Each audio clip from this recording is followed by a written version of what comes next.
Yesterday as guidance. Our goal is to bring awareness, bring wisdom, just help people our age, young people, even older people see that God is here.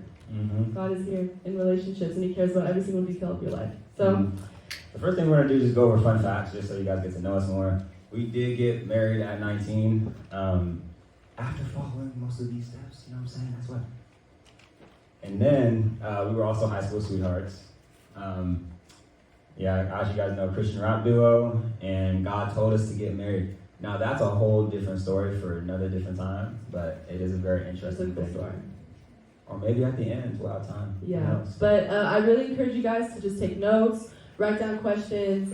If something really resonates with you, write it down. Ignore keep it on the blank side, ignore the other side. I need to give you guys the same paper again to actually rate us or whatever, give your review. But as of right now, just because we're gonna have you guys ask some questions at the end. This is really dope. We're excited. Cool. Want to pray?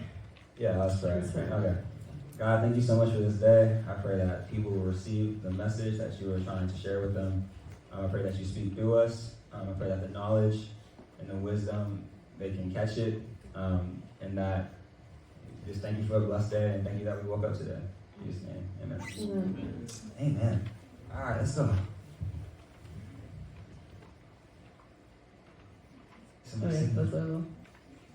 Ooh, thriving in romantic relationships. See, like I said, y'all came into the deep end, right? We'll be talking about relationships, healthy relationships, God-centered relationships, right? Go ahead. So, before we talk about relationships, we need to understand, what is a human? Does anybody know what a human is? Nobody? Y'all are humans? Y'all don't know what a human is?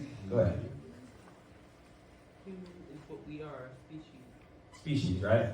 But what are we? What is a species? It's okay. I'm giving you the answer. I'm not going to just go and skip that one. All right, go ahead. So, a human is 3 circles.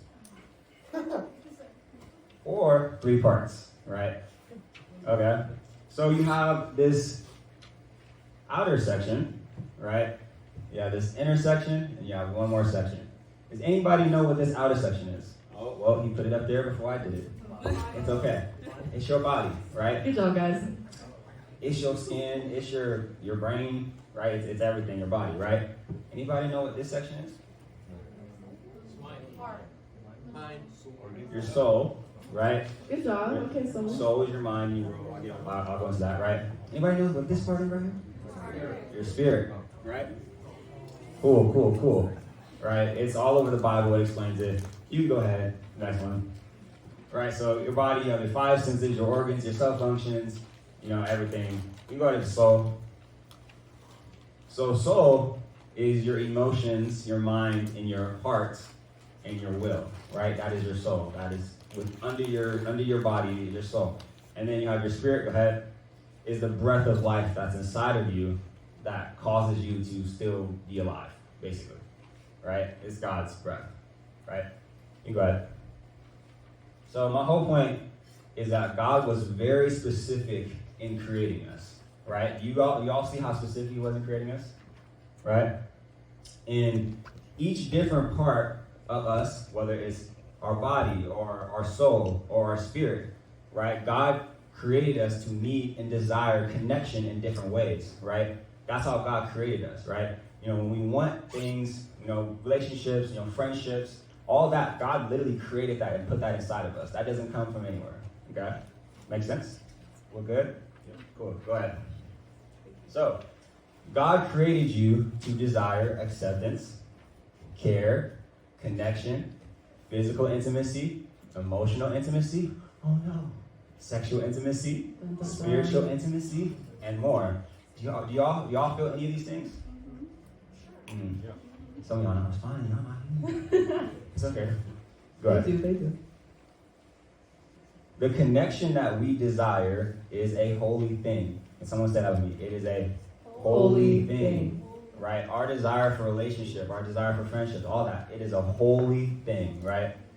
However, most of us try to fill these holy desires that God put within us, but we do it in a broken way. Does that make sense? We have healthy desires God gave us, but sometimes we try to feel it in a broken way. You can go ahead. When it comes to our hookup culture, situationships, sneaky links, I don't know if y'all know what any of that is, but if y'all do, right? We are trying to fulfill the emotional and physical intimacy that God made for us to enjoy, but we are doing it in a broken way, right? You can go ahead.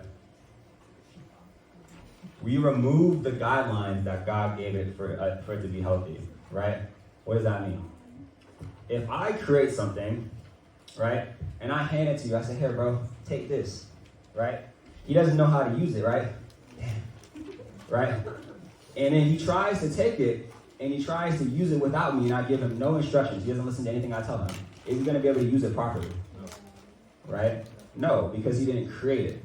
He's just holding it. He has the ability to use it, right? But you need the person who created it to tell you how it works. Yes? Yeah. Okay, cool. Go ahead. Why should I care? Right? It's a good question, right? Understanding what God desires for us is the only key to a healthy, fulfilling relationship. If you do not have God in your relationship at the center, you're not following what God has told us to do in this sense, you're going to be removing the creator from the creation. Right? You're going to be removing what God created and his instructions and removing it from us. Right?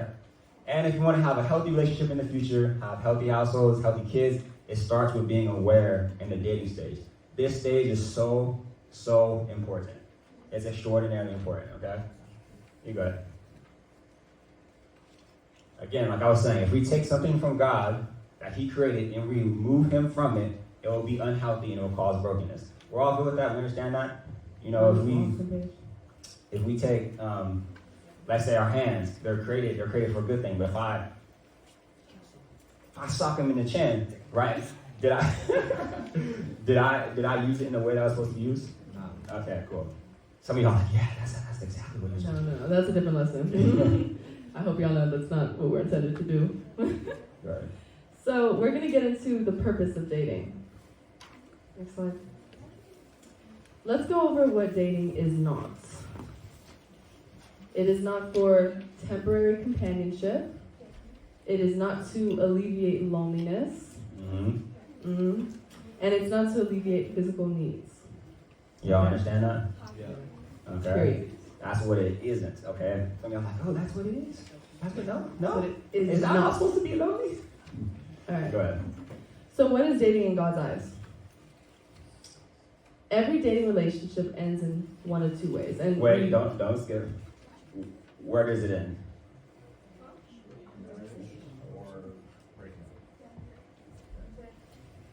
Answer says? Oh, one more. Good You're job. correct. Or If no you're for you. dating somebody, I don't two have things no are going to happen. You're either going to eventually break up, your heart gets broken, or you're going to be married to somebody. That's just the way it is, right? Unless you want to be with somebody forever and just never marry someone, which is not according to God's will, and there's a reason for that, which we will explain. You can go ahead. So what is dating God's eyes? Since no one dates someone hoping they will break up someday, the only practical purpose of Christian dating must be to determine whether the two of you should marry. Right? So basically, dating is collecting information about somebody, right? You go on there, you sit down like, hey, you know, what do you like about this? You know, how's your relationship with God? Da, da, da, da. I mean, that's the questions you should be asking. Most of us don't, but when you do learn to ask those questions, it's very vital. And it's important to understand your values, you know. What if, let's see, what can we think of off the top of our heads? Like if somebody doesn't have a relationship with God, Yeah. you know? Some of us are in relationships that people who don't have a relationship with God, you know? But go ahead. Okay, so God designed marriage to be a beautiful connection between two people that will fulfill intimacy with us. You guys understand that? All right. You said no? So basically, marriage is a beautiful thing, right? And you know how I said our soul has desires, right? Within us, we have desires. Marriage is the proper way to fulfill those desires that God created, right? Got it? Cool. Anybody else? Do I understand? Any questions so far? No? They're like, I got this already. I know this. Clear? Straightforward? Cool? We following? Go ahead. Everyone feeling okay? Temperature good? Anyone thirsty? I can't really help you. There's a fountain in the back. All right. Go ahead. So this explains why a man leaves his father and mother and is joined to his wife, which are united into one. That's Genesis. That's the beginning of creation. God is saying, hey, this is how it's supposed to be. This is the healthy way to fulfill the desires in you, is that two become one, right? Right. You go ahead. So we're going to go through 4 practical ways now that we have the clear understanding on what it means to be human, what it means to have desires, and we're going to go into how we can follow God, protect ourselves, and navigate dating. Because obviously, not everyone's going to get married super young, right? That's not everyone's path, that's not everyone's journey, that may not be what everyone wants. So, our journey is different from everyone else's. Everyone has a different path, right? Go ahead. First one is boundaries. Anybody know what boundaries means? Anyone have a definition? A brave soldier. Is that a hand raise? That's just a hair? Yeah. Okay. Go ahead. I would say that boundaries is basically knowing your limits and stuff you're not comfortable with, and like you said, things you value, being able to respect. Amen. Period. She already knew. Okay. She came with the knowledge. Boundaries are important because they are a form of self-care. It allows our needs and wants to be honored so that we feel safer and respected. Who wants to feel safe and respected? I want to feel safe and respected. I personally, I don't know about y'all. Go ahead. What is the biggest thing that most people try to set boundaries around in dating? Ooh, what is it? What did you say? What did you say? Sex. Oh my God. Oh my goodness. Oh no. No, they're taking it there. Oh no. I came to the wrong class. Go ahead. Sex. You were right. Everyone. I don't want us to be scared of the word sex. Can everyone just say it? It's in our culture. It's happening. It's here. You know what? We cannot be scared of the word. We need to understand that there is a godly perspective of sex that we need to have, right? Because a lot of the time we pick up the world's mindset towards sex, which can be very toxic, right? Mm-hmm. But we're going to go into what it means to desire sex as a high schooler. Let's get into it. Right. Sex matters. Why? Right? God created us as sexual beings, right? God cares about your sex life. Now, you probably never heard that before, right? Who has heard that before? Who has heard God cares about your sex life? Dang. The OGs in the back, okay? Okay. The non-high schoolers. God cares about your sexual life. God cares about all of your life. Can everyone say that? God cares about your sex life. My sexual life. My sex life, yeah. Sexual life, Yeah. right? He created sex not only to create babies, but so that you got pleasure, intimacy, comfort, and bond with your spouse, right? Everybody say sex is a good thing. Sex is a good thing. Okay, cool. In the container of marriage, but And we're gonna get potato into marriage, that. okay. You can go. Y'all might write that down. Sex is a good thing. So, sex is one of the closest activities you could do to connect with someone. It is sacred. Let me hear that. It is sacred. It is Sacred. It is a bond that God created to glue two people together, right? It's been like that since Adam and Eve, right? That's the purpose, is to glue you guys together, you and your spouse together, right? Let's go over what happens when you have sex, right? Anybody knows what? Actually, no, that's not. Okay. So, go ahead. So, your physical and emotional level, right? So, when you engage in sex, your body releases increased levels of powerful bonding hormones called oxytocin and dopamine, which creates an extreme attachment and feeling of closeness. So, basically, you just really bond with the person that you're connecting with, right? You can go ahead. And at a spiritual level, remember how you have 3 levels? You have your body. Wait, no. Oh, wait. Let's see how good they were listening. What was it? What are the 3 levels? Okay. Okay. Y'all listening. Okay. So look. Spiritual when you have sex with somebody, not only is your body connecting, not only is your soul connecting, but your spirit's connecting too, right? I like the front row. Yeah, the front row is cool, right? The Bible describes sex as a spiritual union of two people becoming one. Your body and your spirit connect, and it's a spiritual mystery, right? Are we blocking you guys? I just realized it. Yeah. A bit? Okay. Oh, my bad. Let's migrate. You go ahead. Alright. Is that a little better? Y'all can see? Okay. I'm good. Okay. God did not design us to connect this deeply and intimately with someone that we do not have a commitment with for the long term. It is meant to be with one person, right? Why? Because you're using it wrong? You said what? Because you're just using it for pleasure? Yeah, we shouldn't be. Well, it is for pleasure, but it's supposed to be in the containers of marriage. The reason why it's supposed to be in the containers of marriage is because that's how God created it. It's for you to become with one person. You two, by having sex, connect and become one, right? There's a Bible verse that says, again, you becoming one flesh, right? So remember I said your spirit, your body, and your soul connects, right? So you become one person, right? And believe it or not, it's actually to protect us as well. Yes. And we're going to get deeper into that. We're going to get deeper. Go ahead. The current culture of sex and dating is hurting people, and they don't even know it, right? We distort the original intention of sex, right? Wouldn't y'all agree? Like every song you've been hearing lately, Mm-hmm. kind of, You know what our culture kind of distorts? You know how it kind of gets distorted? Anybody have any answers? Remember in the beginning, we threw out some words.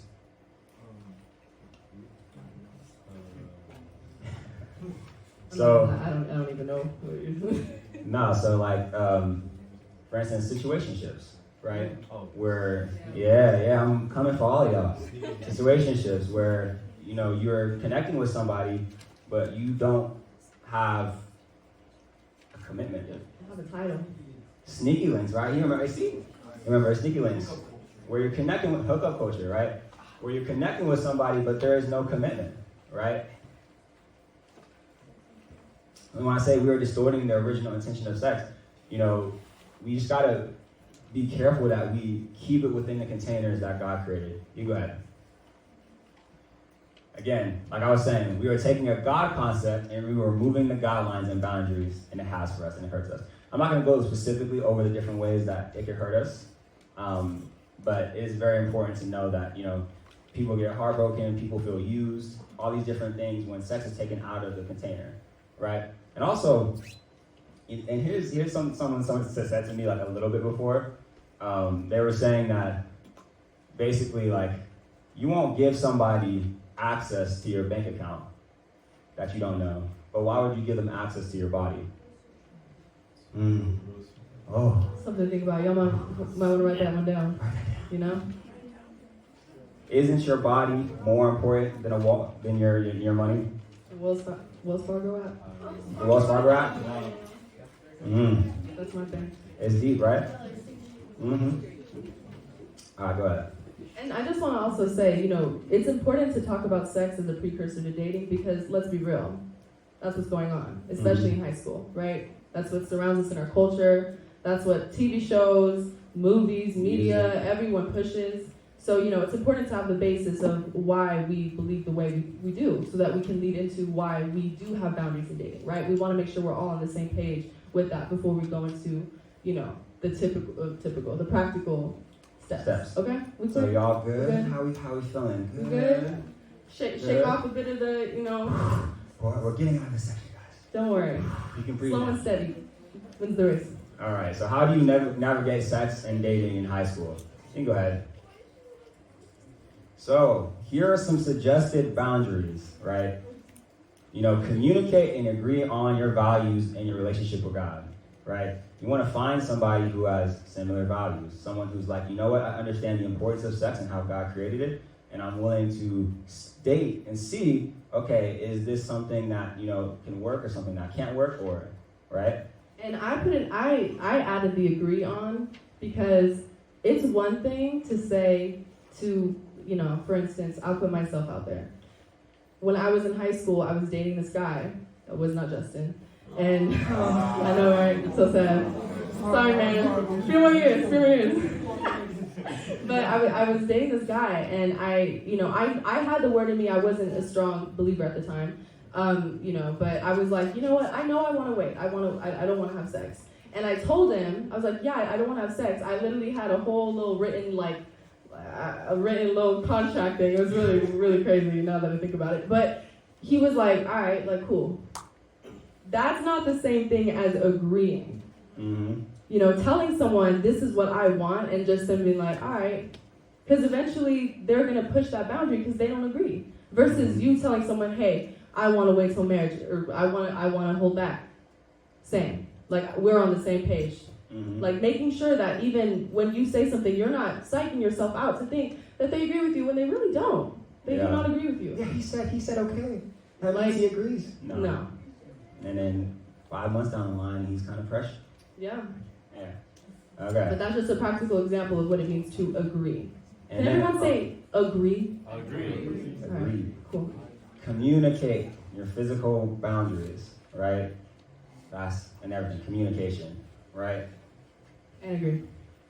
And as humans, this next point, you got to understand, you know, inside of us, you know, sometimes we can think like, oh yeah, I don't want to do this and this is what I'm doing, right?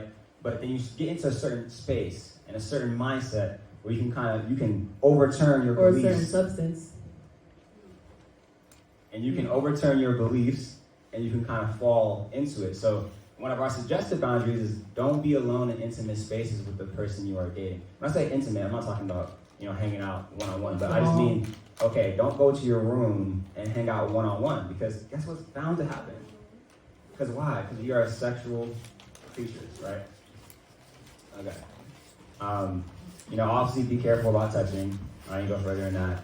And, you know, just be clear on your commitment or your intentions for the future. Hey, you know, we're dating, you know, we're trying to see, you know, if this person, you're collecting facts, right? You're trying to see, is this person someone I'm willing to move forward with? Is this person someone I can see myself in the future with, right? Cool. Yeah. Go ahead. And also, not just being clear, but, you know, remembering what you're doing it for. You're doing it to honor the Lord. Amen. So. The importance of values. Go ahead. How can you move forward with someone if you are going different directions? Someone write that down. That's it's a bar or something. I don't know what that is, but that's something. Yeah, I came up with it. But seriously, you know, how can you partner with somebody that is, you know, the person you're dating or your spouse, right? And you're saying, you know, I'm going to follow God's purpose for my life.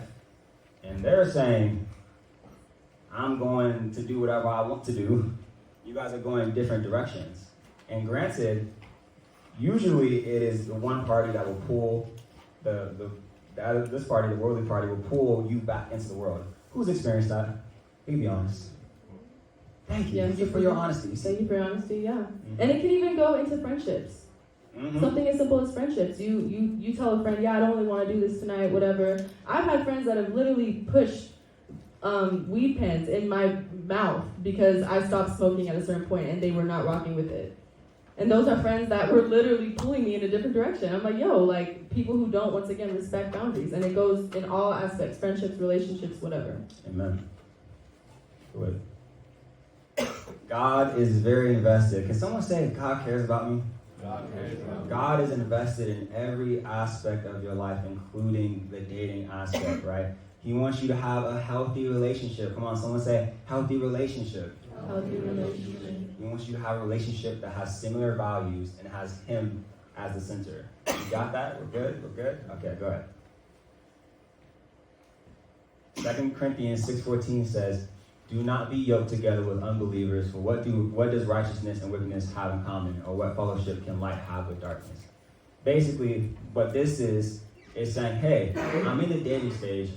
You know, let's look for people, right, who have similar values. Even in the world, they tell you the same thing. Hey, you know, like, make sure you have similar values, right? So this verse is basically saying, hey, you know, you're a Christian. You're trying to meet somebody else, you know, who has a relationship with God. You want to make sure that you're equally yoked. And basically what that means is just like, you guys on the same level spiritually, or, you guys both have a relationship with God. That makes sense? That should be someone you're looking to be with, right? Good. God tells us in the Bible to not be unequally yoked, which means in most cases, we should probably pursue relationships with people who have walks with God, right? That's a big thing. Find someone who has a walk with God, right? Being unequally yoked is not meant to stop you from liking certain people, but it's meant to protect you. Both partners in a relationship need to have a foundation of faith. We're good? We understand? How do we feel about that? Kind of sad? No? You're good? Okay, good. I'm glad. Go ahead.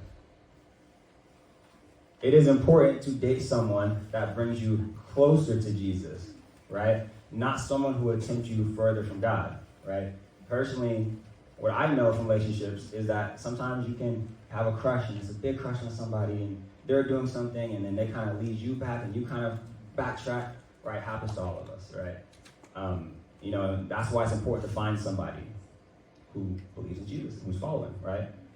And for example, if you date a guy, this is what kind of was saying earlier, who doesn't have a relationship with God, sex before marriage is one of the biggest areas that you're most likely to disagree Or with. the other way around too. You're dating a girl that doesn't have a relationship with God. That's true. That's very true. My bad, guys. I wasn't looking out for you. I got you now. Okay, go ahead. When it comes to marriage, God's intent is for the husband and wife to work together, right? Marriage is for purpose, right? It's for you guys to come together, yes, connect, yes, have fun, have pleasure, yes, but it's to fulfill purpose, right? If that is God's purpose for you, right? God has a purpose and a plan for each marriage and wants to use both of you to fulfill his mission. That's it. It's fun. It's fun. I'm telling you. Trust me, it's good. Yeah. Go ahead. Okay, practical steps for dating. Again, try to find people who have a relationship with God, who have a walk with God. That's basic, right? And don't fold on your values just because you like someone, right? Sometimes, like you're saying, you have a crush, and you're like, oh, but, he said he believes in a universe. That's close enough, right? It's not the same. He said his crystals protect him. I know God protects him, so I know that those are kind of similar things. It's not the same. It's not the same, right? You want to have deep conversations to see if this person is compatible with you, right? You go ahead. Red flags. Y'all know what red flags are? Yes, sir. Y'all know what red flags are? Someone give me we're pointing at, Say a red flag you can think of on top of your head. Someone. Smoking. Having someone's location. Okay, yeah, people overprotect. That's more than red flag. Yeah, that's a dark black flag. Go ahead. Anybody have any red flags? See. Jealous, overprotected. You said toxic? What makes someone toxic? Really jealous, just stuff like that. Mm-hmm. Someone cussing you out, getting really angry at you for no reason. Someone putting their hands on you. Mm-hmm. Anybody else have any red Someone trying to flags? embarrass you. You said what? Boy best friends. Oh my gosh. He's They put you down. Verbally put you down. Huh? Controlling. Trying to control you. Yeah. Go ahead. Any more red Dang, flags? have y'all been through some things? What's going on? Nah, these are the holy saints of Christ. They haven't done nothing wrong. All right, go ahead. Red flags are warning signs that indicate unhealthy or manipulative behavior. So y'all were right. Good job. They are not always recognizable at first, which is part of what makes them so dangerous. Oh, he checks my location. Oh my gosh. He's always trying to see where I am. He's doing a little bit too Oh much. my gosh. He wants to know every single friend I have and their social security. That's so cute. No, Good. that was a red flag example. People tend to ignore red flags when they have a crush on someone. Can I get an amen? We've done it. We've all done it. Come on. We Let's all know be someone. honest in front of the Lord right now. Yeah, come on. Come on. Have you folded? Come on. Because you have a crush? We've all folded. Okay. I folded. We all have that one friend that, oof, got all the red flags in the world, and she still like, he'd be like, shit. Oh Lord. I'm just saying. Go ahead. Okay, so there's a Bible verse, Matthew 7:16. It says, by their fruits you will recognize them. Do people pick grapes from thorn bushes or figs from thistles? Likewise, every good tree bears good fruit, but a bad tree bears bad fruit. Right? Does anybody understand what that means? Nah, almost? It almost came to you and then okay. So basically what it means is that you can see who somebody is from their actions, right? So sometimes someone, might do something to us and we're like, oh yeah, like that didn't mean that. You know what I'm saying? They didn't mean to do that. They didn't do that, right? But when a repeated action keeps happening, right, you're able to look at the fruit which means actions, right? You're able to see, oh, I understand who that person is or what's inside of them. And you're able to remove yourself from it, right? It's Pretty much actions speak louder than words. Actions speak louder than words, right? You agree with that? Yep. Okay, cool. The Bible talks about knowing someone by their fruits or by their actions. Someone's actions will show you their character and their heart. If you want a relationship with God and you want to grow in it, you need to pay attention to these red flags. So basically, if you're trying to pursue after God, right, you have to be aware, because there are people out here who are not trying to follow God and might just steer you totally off the path, right? And we're trying to protect our relationship with God. You can go ahead. Okay, here's some red flags. Okay, so a big red flag that I've seen others experience is make you feel bad about yourself and your self-worth, right? Someone who's constantly putting you down, right? That's a big red flag. They push your physical boundaries, meaning, hey, this is what I want to do. This is what I want to do for my relationship with God. And they push it like, oh no, we can do this, we can do this. Oh wait, is that a sin? Is that a sin? Is that... Right? They're trying to push your boundaries to see how far they can get, right? Manipulative and deceptive, like they were saying. Does not respect you. Leads you away from God. Gaslights you. Anybody ever been gaslighted? Right? Don't have other people. I know you feel it. Wants to create situationships. Someone who wants to have access to your temple of God without a commitment. Right? Oversteps your boundaries and is only using you for sex. Right? Do y'all think those are red flags? Do y'all agree with me? Those are red flags. So these are things that when you're moving forward with somebody, you need to be looking at. Okay, let me see the fruits of their action. What do they do here? What do they do here? Okay, are they pushing my boundaries? What is going on here, right? These are ways to determine, okay, this person says, even someone can say they're a Christian. They can say they believe in God, but they can still do these red flags, right? So you want to be careful. Not every single person is meant for you, right? The dating stage is to get to know somebody, to see if you're compatible, right? Go ahead. And the last point is to trust God, right? Trust God that God will move you forward in your life and move you forward in your purpose, whether that is to be married or not to be married. God will move you forward and God will bring you exactly where you need to be, right? You can go ahead. Like I said before, God cares about every aspect of our lives, and we can know that we are safe in His hands. And God desires to be a part of your relationship life if you let Him. It's up to you. So by a raise of hands, truthfully and honestly, who wants to let God in a part of their relationship? Okay. Beautiful. Good majority. I appreciate the honesty. When you have God inside your relationship, it becomes healthy. It becomes the way it should be. And there's so much more to talk about that, but you can go ahead. Oh, that's it? Whew. That's good. We finished fast. Thank you. So I think we have time for questions. Any questions? Or maybe we should have them write down a question and give us one. Yes. Go ahead. What have been the pros of marrying young at 19? That's definitely considered young in our society, right? Yeah. Different other eras. Pros of that for you too, and then what have also been the challenges? Okay, so he wants to know the pros and cons of marrying young. Okay, so one, you want to make sure that God is okay in your marriage. You know what I'm saying? You want to make sure God is a part of it and God's saying, hey, this is somebody I desire to be with. Because you can choose to be with somebody, who God's like, hey, I never told you. Right? So I'm saying, the first part is making sure, some people God may have married later in life. Some people it might be early. But you have to be focused on what God wants for you in this moment, right? Because God might be like, hey, you know what? I have somebody for you, right? But, it's coming at this time or at this later time or maybe not at all, right? But Okay, so the pros, I'll definitely say finding someone young and partnering with somebody and living your life with them and being able to start from like the root. You know, I'm not rich, so she can't come and be like, oh, and I'm all like, oh, she's only here with me for the riches, or you know, she started with me while I'm broke, right? She came when I was broke. okay, not too broke, only a little bit broke, like normal broke, okay. And you know, we're able to serve God. You know, obviously, you know, we're able to experience the benefits of marriage. You know, we're able to.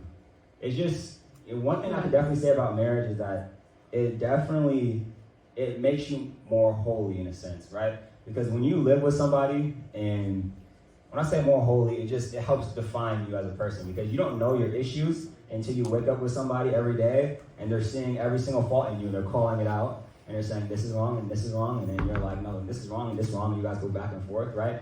You know, you gotta take it up with God. Like, oh, did I do that wrong? You know, I'll be in my prayer time like, God, did I do that wrong?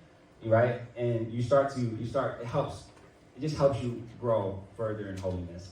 But it's a part. Sure. And also another pro I would definitely say was like the fact that because we are young, we're not set in our ways. I know, you know, a lot of people who get married older, you know, they have certain things, schedules, or not even schedules, so much routines, or the way they like things done. And it's like, we're still, I mean, I know we're not kids, but I've something, you know, we're so young and we got married so young that it's kind of like we get to grow up together in a way, and we get to really experience life together. And, you know, like there's like milestones that we'll go through that, you know, we'll get to experience together. He was there for that. Yeah. And that was something I always wanted. I always wanted to just have, you know, I didn't come from the best, you know, I mean, I'm sure no one has a perfect family, but, you know, like I didn't come from the most ideal family, so I was ready to start my own and really set a new culture of what that meant for me. So, you know, that's why it is really exciting. And I mean, yeah, and what he said was a pro and a con at the same time, because, you know, I didn't think I was impatient until I got married. And, you know, I didn't realize all the issues I had until, you know, like he said, I say that marriage is a mirror and it forces you to deal with yourself. So, you know, it's not to be taken lightly. If you do want to get married at a young age, you have to be ready to be called out. You have to be ready to humble yourself. And it just takes a lot of stretching and character building. You can't have pride. If you go into pride. You go into pride with, you know, like, there's points where I have pride and it will destroy you. It will. It will destroy you. And you have to be so open to forgive constantly. You cannot hold things over someone. So yeah, there's lots of beautiful things and a lot of hard things that you know, yeah. But yeah, another con, I guess, is just, you know, no money. But it's okay. God provides. So yeah. Any more questions?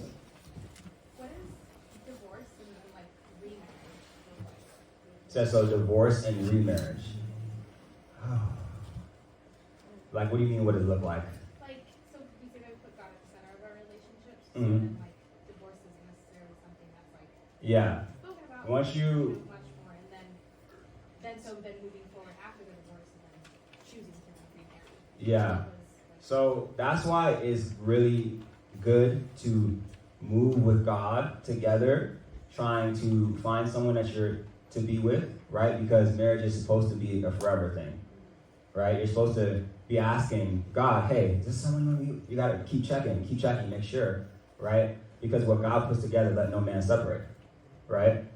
So sometimes what happens is we get into relationships that God never called us to. We get into marriages that God never called us to, and it wasn't put together by God. We decided by ourselves. We never asked God. We never glorified God. We never said, God, is this what you want?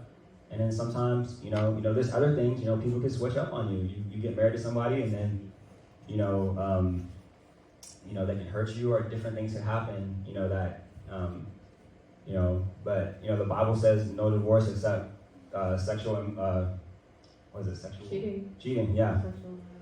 You know, so that's why it's extra careful. That's why, you follow the steps, you know, and you make sure that you're being with the right person. You know, the whole remarriage thing, that's between you and God. I haven't been through it, so it's very hard for me to talk on that. So yeah. Any other dating questions? No? All right. Team text me a question. They would like me to ask. How did you two deal with temptation in your marriage, or in your relationship pre-marriage, right? So trying to honor God, how did you navigate navigate those challenges? So one of the things that we did is we tried to make sure that, like I said, that we weren't in intimate spaces together. That was the biggest thing because, you know, we did fall into temptation sometimes, and then we have to come out of it and be like, oh shoot, like what did we just do, right? And then we have to backtrack. Okay, look, you know, no, like I can't even be in your house. You know what I'm saying? Like I can't be in your city. I'm kidding.